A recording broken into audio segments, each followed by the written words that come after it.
We're just getting ready to start today's event. So welcome to this webinar if you're already streaming in.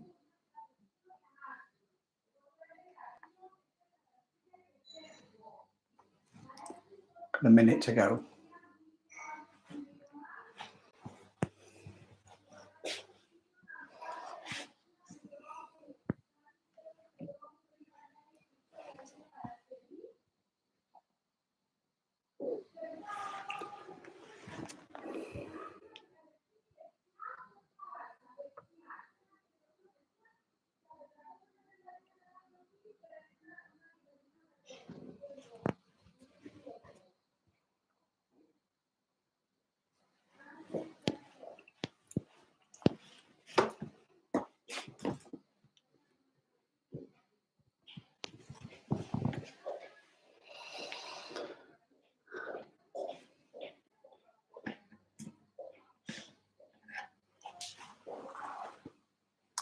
And welcome to this live webinar where today we're discussing the issue of remote working for expats. If you're considering a nomad lifestyle, tax residence and domicile is relevant to what we're discussing. So how does that consider? So what we want to look at today is what do we mean by nomad, and what is the tax impact of nomad, being a nomad, and is it possible to achieve a 0% tax rate as a nomad? So let's look at those various different options. We've got a series that's run since Tax Independence Day on the 4th of July, over July and August. So what's the whole series at our YouTube channel? You can subscribe and listen to the Living and Working Abroad show at the YouTube channel for Project Partnership. And look at, have a deep dive into what the different options are that you may have. And what you'll hear me repeatedly try and focus down on are domicile and residence and citizenship and tax residence. They're not the same thing. They're all different things in law. So there's general international laws for residency and tax residency, but the different set of regimes. Each individual country can set its own rules and its own regulations for any individual or company that wants to invest or live or work abroad in that country. So with UK expats, there's a number, a very wide range of number. A lot of countries where there's visa-free travel, but some countries still have visa restrictions. Not all countries can you go and live and work permanently. So, for example, expats can go and live and work in the Middle East, in the UAE or Saudi Arabia, enjoy a very low tax environment. But if you haven't got a work visa, you can't work there. And if you have a job there, you may pay no taxes, but you have to have your residency and your spend there. So, which is a choice, and it's not a bad choice. But if you finish that job, then you have to leave within 30 days. Now, other countries, including the Middle East, are beginning to look at pension options, and retirement options, and investment options, where you have to buy real estate or you have to invest a lump sum in that country to again give you residency. So that can work, but again, it's tying your residency to a particular place. And to get the residency, to get the tax residency. So you can have a residence, you can own a property in half a dozen countries, and you can live in that property for part of the year, and have a resident permit in that location. If you're in the EU, you've got the Schengen zone to consider, but it gives you freedom of movement to be resident within a certain degree, unless you're tax resident. Your citizenship is not your residency, so you can be a citizen of a country, and you can be resident of that country or resident of another, but it's not the same thing. To be tax resident, you need to be resident, and then whatever the visa requirements are regarding citizenship, investment, work, whatever the requirements are, the visa that can be issued to allow you then to take up a tax residency and be in the country for longer than 183 days a year. So, for example, Indonesia is a location where nomads might choose to live and work and not pay any tax for 6 months in Indonesia, but you can only stay there for 6 months a year. They won't let you become tax resident. They won't let you form a company or a business in Indonesia. They've got options to change that in the future, but that is not enacted into law yet. So you can go and be there for less than 6 months a year, but that then raises other questions about where you are the rest of the year and what your circumstances are, because everyone is domiciled under international law somewhere. So your domicile of origin is where your parents are from and where your permanent home is at the time of birth. So you can be born abroad as an expat and have a domicile in your parents' home country, or you can grow up as an expat and acquire that domicile in your country in which you grow up once you become an adult. But it does take 18, 20 years before you can change your domicile. And your domicile is your default tax residence. So if you're not tax resident somewhere, your domicile, it defines your tax regime. So for a nomad, the nomad is looking for a zero tax regime that is tax effective for them. But that creates this juxtaposition against being a nomad where you want to move around. So yes, you can move around as long as you've got a tax residence somewhere. So let's just consider that a bit more.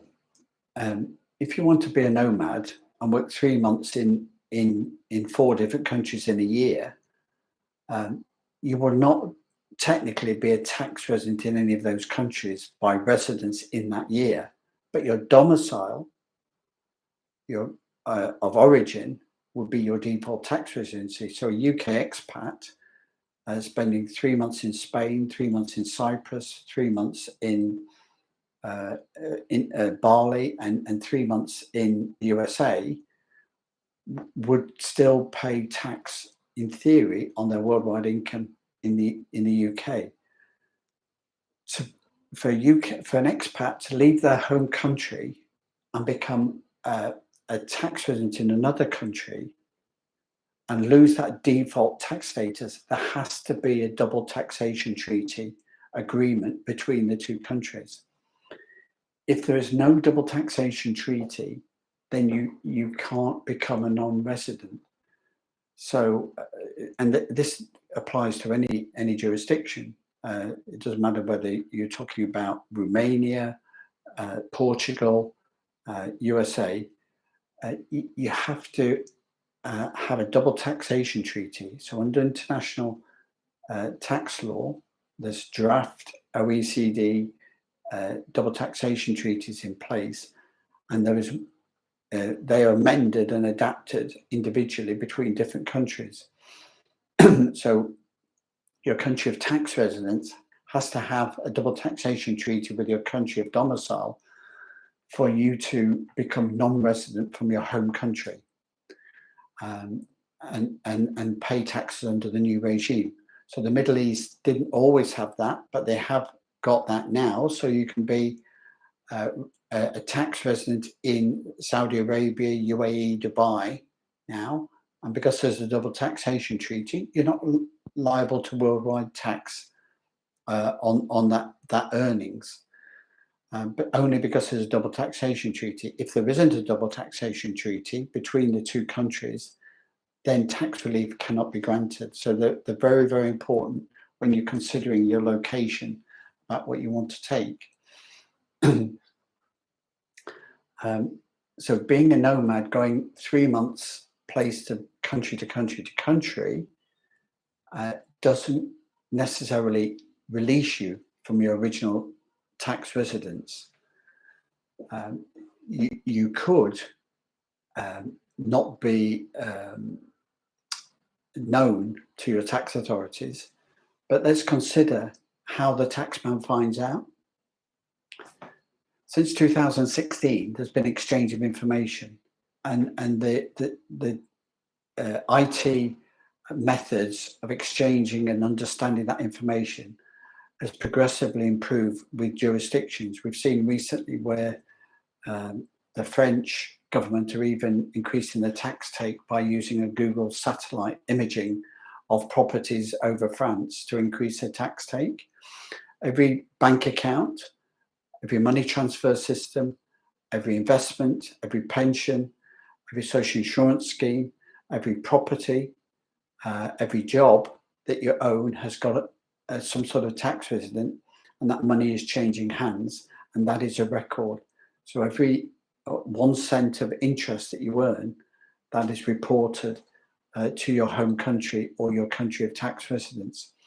So when you are providing your address and your tax number to any bank, for example, then that information is exchanged. So if you're in Portugal and your tax number is for the UK and your residence is in France, Portugal will exchange through your bank account in Portugal tax information with the UK and France because of the residence and the tax number.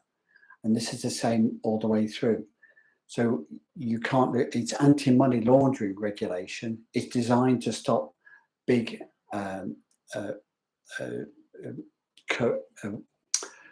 corrupt activities from people, but it catches everybody in the system. Tax is a criminal activity. Tax avoidance, evasion is a criminal activity. So if you're earning money and it's not declared for tax purposes, then you've got a potential liability coming down the road. That information is exchanged. It's not necessarily being made aware of, but if you get an investigation, it can be tracked down and found out. And the problem that people had coming from places like the Middle East in the past was that they would return home, and then 10, 15 years later, 20 years later, they get the investigation and they get the retrospective tax bill for their expat tax status. And this is what nomads need to protect against. So with a remote working lifestyle, we feel that you still need to find a tax residence that works.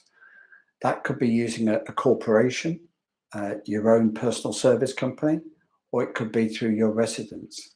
Now, most countries, if you want a tax resident, you need a double taxation treaty. You also need accommodation in that country available to you for the whole year. And then you need to stay in that country, most countries, for 6 months of that year. But you still got 6 months when you can travel elsewhere around the world. And there are many jurisdictions there where you can enjoy a 0% tax rate or be taxed on a remittance basis. So expats coming to the UK can choose a remittance basis. If they're not domiciled to the UK, an expat coming to the UK can choose a remittance basis of taxation. And for 7 years, they would only pay tax on any income that's arising in the UK. An expat in Romania, if you're not Romanian, if you're from any other country in the world, and you become a tax resident in Romania, you're only paying tax on your income that's arising in Romania. You've got a similar situation with Portugal as well. If you're relocating with pensions, you can get flat rate taxes, but essentially there are ways that you can spend 6 months in a country and avoid tax on a remittance basis, but you're still making that tax return. This is the important thing. You've got the double taxation treaty, and you've got the tax returns, and you've got your tax residence, so everything's in place. So let's consider some of the other options.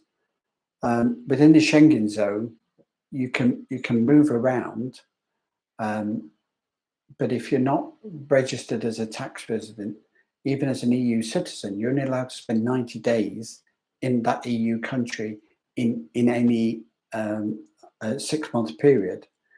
You've got other countries which might have a visa restriction. We mentioned Indonesia earlier, where you can only get a 6-month 180-day visa for the year, so you can never become a tax resident to be in the country for that time. You do have some countries which have exceptional circumstances. So Proact have got offices in the UK and Cyprus. In our Cyprus office, we like that as an expat location, which could work for nomads in a couple of different ways. They've got a 60-day rule, so you only have to be in the country for 60 days a year. That would allow a nomad to spend 9 to 10 months in other countries around the world during that year.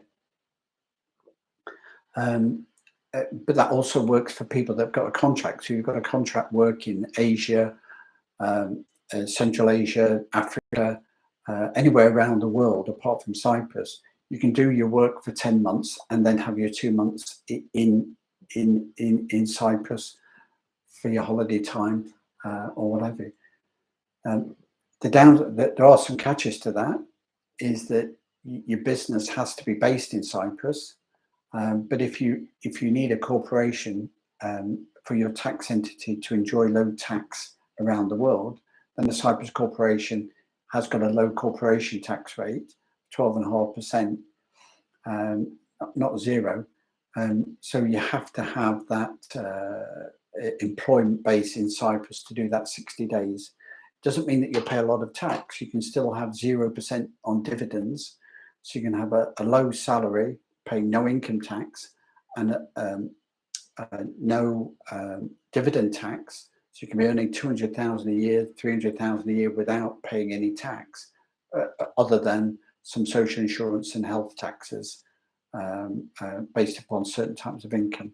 So that's something to look at as far as Cyprus, if you want that flexibility of 10 months a year traveling and working in different locations. But then you get other bases, as we mentioned earlier. You can consider remittance basis. as a nomad. So if your tax residence was the UK or Romania or Portugal or Cyprus, then again, as long as you maintain a tax residence in that country and there's a double taxation treaty with your home country, then you're only going to get taxed on a remittance basis. So even if you're spending more than 6 months in that country, you can get taxed on a remittance basis. So the rule with Cyprus, for example, is that as long as you're working abroad, overseas, for more than 90 days in a year, then you're only taxed on a remittance basis of what you bring into Cyprus. So a nomad can have a permanent base in Cyprus, spend up to 9 months a year in Cyprus, is working elsewhere at least 3 months a year. And then only the money that's brought into Cyprus is taxed as income. So that can work very well and avoids the need for the business to be based in Cyprus in that respect. You just, but each instance, you have to be tax resident there. So just to finish off the last section, let's just consider that. What does it mean to be a tax resident? To get a tax residency, different countries have different rules. You might need a work visa, you might need to set up a business, you might need a corporation, you might need to be able to show a certain amount of income. As long as, and within the EU, you've got a certain degree of freedom of movement, but there's still the income requirements that you need to maintain. But if you're living and working abroad in certain countries, and you meet the criteria, there's a double taxation between you and your home country, and you maintain a home for the whole year. And this is an important thing. What is the cost of living? What is the cost of maintaining that home? Is that what you want as a digital nomad, to have a permanent base in one jurisdiction? Or how can you manage that to reduce that cost, make that cost effective? But then it allows you to have that flexibility of moving abroad and traveling around the world with your permanent tax residency location, which affords you to pay the minimum amount of tax that suits your needs. Different businesses, different income streams, different types of earnings work in different ways. It could be that a personal service company is the way for you to work, or it could be an individual tax basis can work using the remittance rules. It could be that some countries you want to have the maximum flexibility, and that's a minimum of 60 days living in one country. Or you can have that freedom of movement to manage your tax to your home country by again using a personal service company to limit the liability of tax that you're going to pay. Lots of different rules for lots of different people. You can't avoid it catching up with you one day. If you want to build wealth from your being a digital nomad or being a nomad or living and working abroad, and not have a tax inspection somewhere down the line, then it's important to follow the rules and take the best advice and guidance that you can. Proact offer that service to expats living and working abroad. For more information, contact us at proactpartnership.com. Subscribe to our YouTube channel for Proact Partnership Living and Working Abroad show. You get more information, and our retained clients have got exclusive access to information and guidance and advice online throughout the year. So you can join us and subscribe at proactpartnership.co.uk. Thanks for listening, and we'll see you again next time.